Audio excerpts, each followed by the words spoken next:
नमस्कार, अपना प्रदेश उत्तर प्रदेश उत्तराखंड देख रहे हैं आप। मैं हूं आपके साथ पूजा मोहन पांडे। बुलेटिन की शुरुआत बड़ी और अहम जानकारी के साथ करेंगे जो कि राजधानी लखनऊ से सामने आ रही है। सीएम योगी अफसरों के साथ में समीक्षा बैठक कर रहे हैं। प्रदेश में सूखे के हालातों पर ये समीक्षा बैठक हो रही है। बैठक में प्रेजेंटेशन भी देखेंगे सीएम योगी आदित्यनाथ। आजादी का अमृत महोत्सव है, इसको लेकर चर्चा की जा रही है।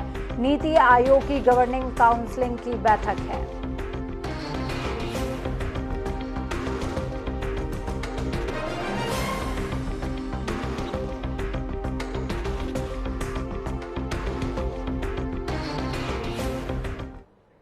तो वहीं दूसरी तरफ लखनऊ से एक और बड़ी और अहम जानकारी दे रहे हैं। सीएम योगी ने मंत्रिमंडल समूह की जिम्मेदारियां तय कर दी हैं। सुरेश खन्ना गोरखपुर मंडल की जिम्मेदारी इनके पास होगी। साथ में राज्य मंत्री दानिश आजाद अंसारी, दिनेश खटिंग भी होंगे। स्वतंत्र देव सिंह के पास वाराणसी मंडल की जिम्मेदारी होने वाली है। राज्य मंत्री संदीप सिंह, संजीव गौड़ भी उनके साथ होंगे। तो वहीं जितिन प्रसाद के पास लखनऊ मंडल की जिम्मेदारी होने वाली है। जितिन के साथ में कपिल देव अग्रवाल और मयंकेश्वर शरण सिंह होंगे। डॉक्टर संजय निषाद को झांसी मंडल मिला है। नंदगोपाल नंदी को मेरठ मंडल की जिम्मेदारी सौंपी गई है, जिनके साथ में राज्य मंत्री नरेंद्र कश्यप और ब्रजेश सिंह होंगे।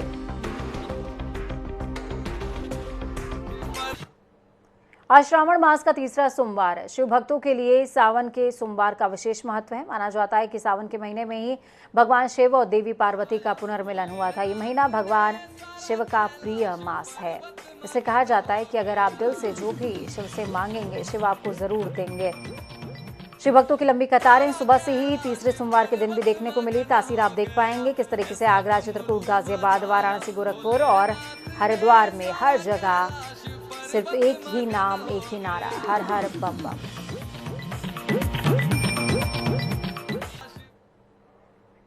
वहीं एमएलसी उपचुनाव के लिए प्रत्याशियों के नामांकन हो चुके हैं। बीजेपी से धर्मेंद्र सिंह सैतवार और निर्मला पासवान ने पर्चा भरा है। तो वहीं समाजवादी पार्टी की ओर से कीर्ति कोल ने नामांकन दर्ज किया। नामांकन के दौरान बीजेपी की ओर से CM Yogi Adityanath, deputy CM Brajesh Pathak, Keshav Prasad Maurya, स्वतंत्र देव सिंह और संगठन के कई पदाधिकारी भी मौजूद रहे। हालांकि सपा प्रत्याशी के नामांकन में पार्टी के अध्यक्ष अखिलेश यादव नहीं पहुंचे, लेकिन प्रदेश अध्यक्ष नरेश उत्तम जरूर पहुंचे और मुख्य सचेतक के साथ में विधानसभा मनोज पांडे के साथ कई विधायक भी मौजूद रहे।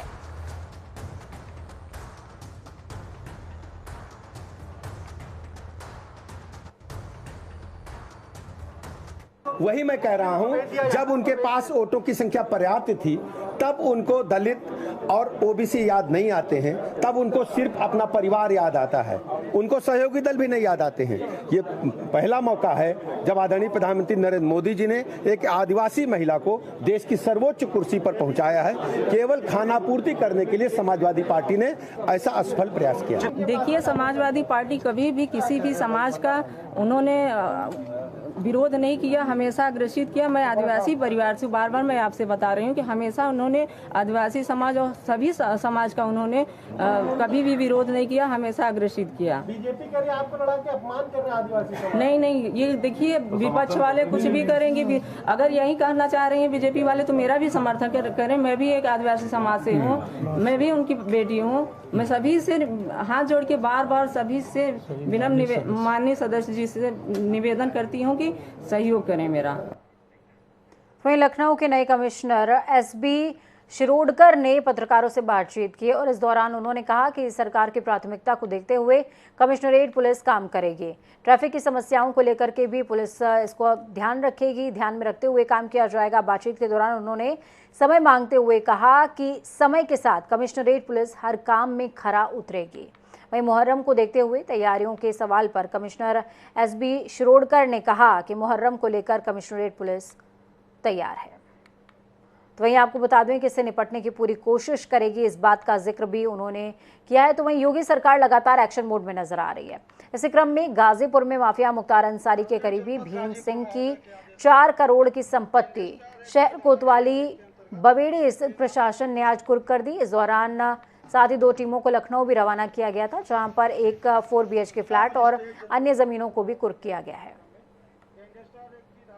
इस जनपद में माफिया राज और गुंडा राज खत्म करने हेतु लगातार अपराधियों के खिलाफ गैंगस्टर के मुकदमे पंजीकृत किए जा रहे हैं। जो पूर्व में पंजीकृत एक गैंगस्टर का मुकदमा था, उसमें भीम सिंह जो मुख्तार अंसारी गैंग का एक इम्पॉर्टेंट सदस्य है, उसके खिलाफ 14 एक गैंगस्टर एक्ट में आज कार्रवाई की जा रही है। 4 करोड़ रुपए की उसकी संपत्ति जो है वो कुर्क की जा रही है। यहाँ पे अभी हम लोग गाजीपुर में स्थित एक ज़मीन पे हम लोग 14 की कार्रवाई के लिए आज आए हैं। 2 हमारी टीमें जो है वो लखनऊ में लगी हुई हैं, जिसमें एक आलीशान 4 BHK फ्लैट की जो है वो कुर्की वहाँ पे की जा रही है। मथुरा 3 अगस्त को सिविल जज सीनियर डिवीजन के पास प्राचीन गर्भगृह में पूजा पाठ की मांग को लेकर सुनवाई होगी। आज मथुरा कोर्ट में कंडोलेंस होने के चलते पूजा पाठ की मांग को लेकर सुनवाई नहीं हो सकी। आपको बता दें कि कोर्ट में हिंदू महासभा के कोषाध्यक्ष दिनेश शर्मा की ओर से शाही ईदगाह मस्जिद को, जो कि प्राचीन भगवान श्री कृष्ण का गर्भगृह बताया जा रहा है, उसमें जलाभिषेक, पूजा अर्चना और गंगा जल से पवित्र करने की कोर्ट के समक्ष मांग रखी गई थी, जिस पर आज सुनवाई होनी थी। हमने पिछली बार प्रार्थनापत्र दिया था सिविल कोर्ट में कि जो हमारे कान्हा का जन्म स्थान है, जिसको कथित ईदगाह कहते हैं, वहाँ हम लड्डू गोपाल जी का अभिषेक करना चाहते थे और वहीं पे पूजा पाठ करना चाहते थे। तो माननीय न्यायालय ने उसमें डेट लगा दी थी, तो हमने 26 जुलाई को डीजे साहब के डिवीज़न दाखिल किया था। उसमें हमने मांग की थी कि हमको वहाँ पर पूजा पाठ का अधिकार दिया जाए और वहाँ पर लड्डू गोपाल जी के अभिषेक की परमिशन दी जाए। वक्त यहाँ पर छोटे ब्रेक का। ब्रेक के बाद एक बार फिर से आप सभी का स्वागत है। कानपुर के पी रोड स्थित फ्लोरेंस इंटरनेशनल स्कूल में हिंदू छात्र छात्राओं को कलमा पढ़ाने का मामला सामने आया। रविवार को एक वीडियो का ट्वीट हुआ, जिसने के बाद इस पूरे प्रकरण ने तूल पकड़ लिया। शिक्षा विभाग का मामला होने की वजह से पुलिस ने डीएम को मामले की रिपोर्ट दी और अब डीएम के आदेश के बाद मामले की जांच शुरू हो चुकी है। हालांकि स्कूल प्रबंधन की ओर से पुलिस को दी गई सफाई में सुबह चारों धर्म की प्रार्थनाएं करने का दावा किया गया है। वो वीडियो देखिए जो तेजी से वायरल हो रहा है। क्यों बेटा ये ऐसे बुलवाती हैं? रसूलुल्लाह मोहम्मद करवाती हैं।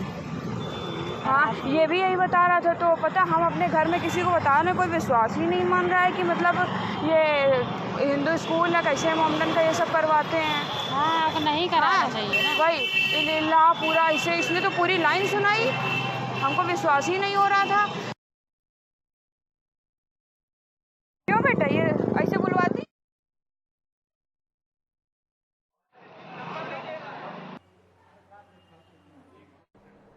तो वहीं आपने एक तस्वीर देखी कानपुर के स्कूल की, दूसरी तस्वीर भी आपको दिखाएंगे। ये तस्वीर तेजी से वायरल हो रही है और इस पर हंगामा भी बरप रहा है। यूट्यूब चैनल की गायिका हैं फरमानी नाज विवादों से घिर गई हैं और विवाद की वजह है उनका गाया हुआ गाना। कैसे, उसके लिए आपको ये रिपोर्ट देखनी होगी। देखिए।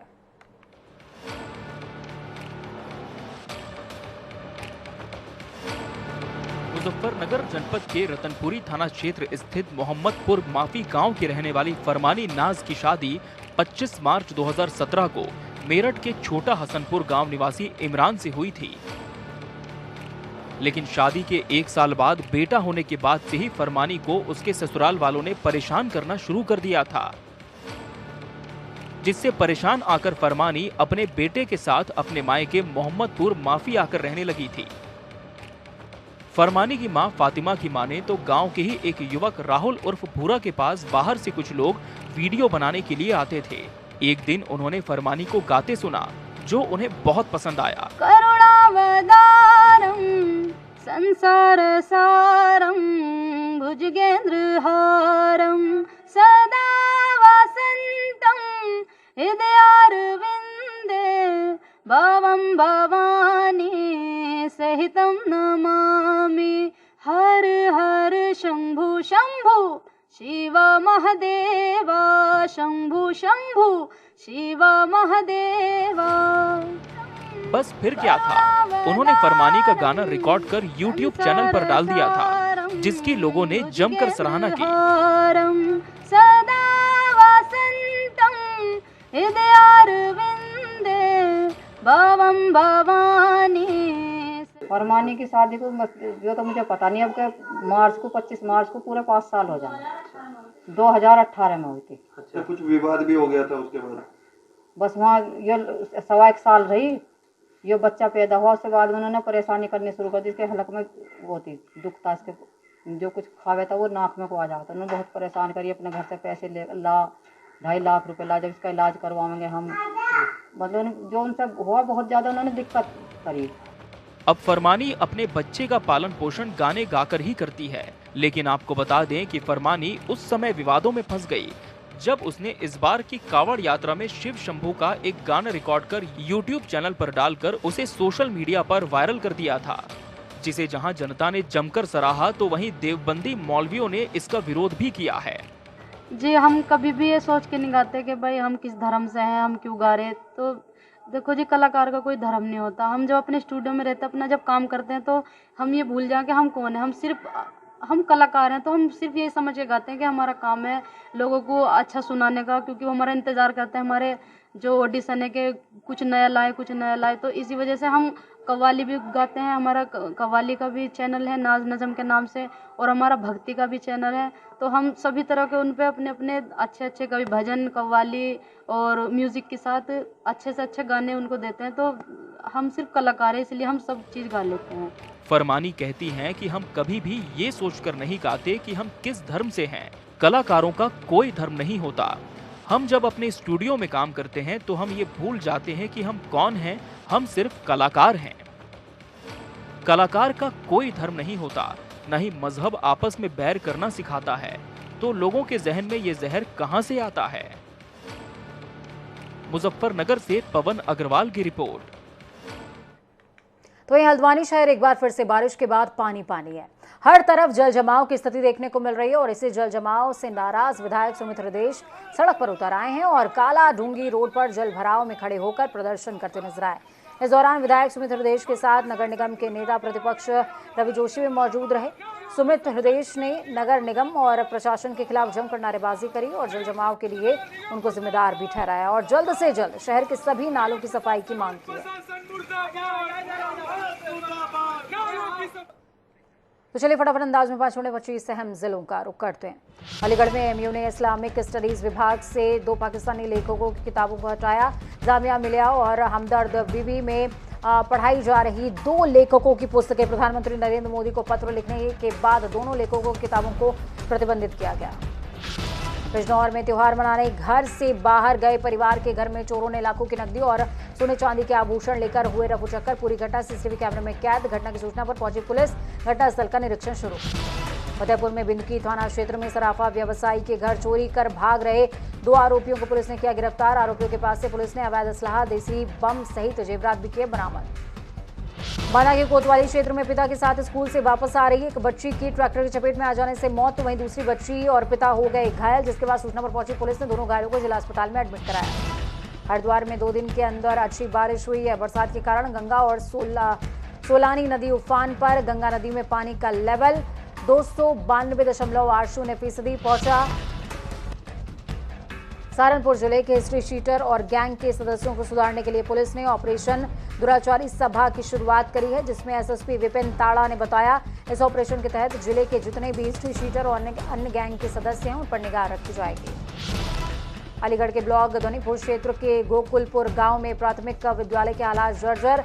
ग्रामीणों ने जिला पंचायत अध्यक्ष को विद्यालय की जर्जर हालात के बारे में बताया, तो वहीं अध्यक्ष ने जल्दी प्राथमिक विद्यालय के निर्माण का आश्वासन दिया। जालौन में नदियों का जलस्तर बढ़ने के बाद बाढ़ जैसे हालात से निपटने के लिए जिला प्रशासन ने की तैयारी। बाढ़ से प्रभावित होने वाले 158 गांवों में बनाई गई 27 बाढ़ राहत चौकियां। हमीरपुर के रेलवे स्टेशन सुमेरपुर के पास अज्ञात युवक ने ट्रेन से कटकर की आत्महत्या। युवक की शिनाख्त नहीं हो पाई। पुलिस ने शिनाख्त के लिए शव को मोर्चरी में रखवाया। संभल के बबराला घाट पर गंगा के पानी में बीते 24 घंटे में आई 1 फीट की मामूली गिरावट। गंगा अब भी खतरे के निशान पर बह रही है। वहीं डीएम मनीष बंसल ने कहा बाढ़ का कोई खतरा नहीं, बाढ़ से निपटने के इंतजाम पूरे।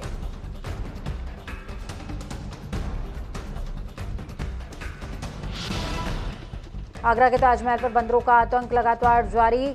ताज को देखने के लिए आए एक ग्रुप की 2 महिलाओं को बंदर ने काटा, जिसका वीडियो सोशल मीडिया पर धड़ल्ले से हो रहा है वायरल।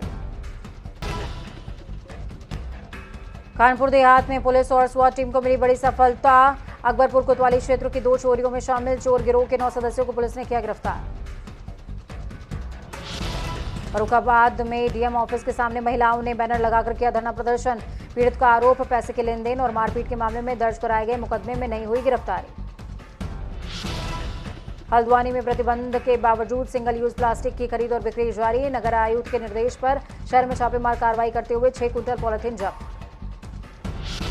रायबरेली के ऊंचाहार कोतवाली क्षेत्र में मालगाड़ी से कोयला उतारने चढ़ा लेबर आया हाई टेंशन लाइन की चपेट में। घायल युवक को आनन फानन में लोगों ने पहुंचाया एनटीपीसी अस्पताल। रुद्रप्रयाग के मुख्य बाजार स्थित बलेनी पुल की हालत जर्जर। 57 साल पुराने पुल पर भारी वाहनों की आवाजाही बंद। यातायात को लेकर पुलिस ने बनाया नया ट्रैफिक प्लान। देवरिया जिले में सबसे बड़ा खाद्यान्न घोटाले की खबर आई सामने। मीडिया से जिलाधिकारी को खबर मिली तो इस पूरे मामले की जांच कराकर मार्केटिंग अफसर के खिलाफ मुकदमा दर्ज। जालौन में पत्नी ने पति के ऊपर कुल्हाड़ी से वार कर दिया, जिसके बाद पति की हुई दर्दनाक मौत। वहीं घटना की सूचना पर पुलिस ने आरोपी महिला को किया गिरफ्तार। ललितपुर के अपर पुलिस अधीक्षक ने लोगों के खोए मोबाइल का किया विवरण। 6 लाख रुपए की कीमत के 50 मोबाइल सर्विलांस टीम की मदद से किए गए बरामद। शाहजहांपुर में एसीपी की टीम और सदर पुलिस ने मिलकर बाइक राइडर गैंग के 9 लुटेरों को किया गिरफ्तार। पुलिस ने पकड़े गए आरोपियों के पास से भारी मात्रा में तमंचे भी किए बरामद। गाजीपुर में माफिया मुख्तार अंसारी के करीबी भीम सिंह की 4 करोड़ की संपत्ति प्रशासन ने करी कुर्क। साथ ही 2 टीमें लखनऊ भी की गई थी रवाना। 4 BHK फ्लैट को भी किया गया है कुर्क। सुल्तानपुर के दोस्तपुर क्षेत्र में चोरी के इरादे से गए युवक को ग्रामीणों ने पकड़कर पीटा। तो वहीं घटना की सूचना पर पहुंची पुलिस ने आरोपियों के खिलाफ मुकदमा दर्ज किया। गोंडा में पुलिस को मिली बड़ी सफलता। चोरी की घटना को अंजाम देने वाले 3 चोरों को किया गया गिरफ्तार। आरोपियों के पास से गैस सिलेंडर, लैपटॉप और मोबाइल भी बरामद। गाजीपुर में अंतिम संस्कार में शामिल होने आए 3 युवक गंगा नदी में डूबे। तो वहीं घटना की सूचना पर पुलिस पहुंची। गोताखोरों की मदद से युवकों की तलाश जारी। गाजियाबाद की अदालत ने 9 साल तक चले इस लंबे केस में गाजियाबाद की अदालत ने आरोपी को फांसी की सजा सुनाई। तो वहीं अदालत ने आरोपी पर 1 लाख का जुर्माना भी लगाया।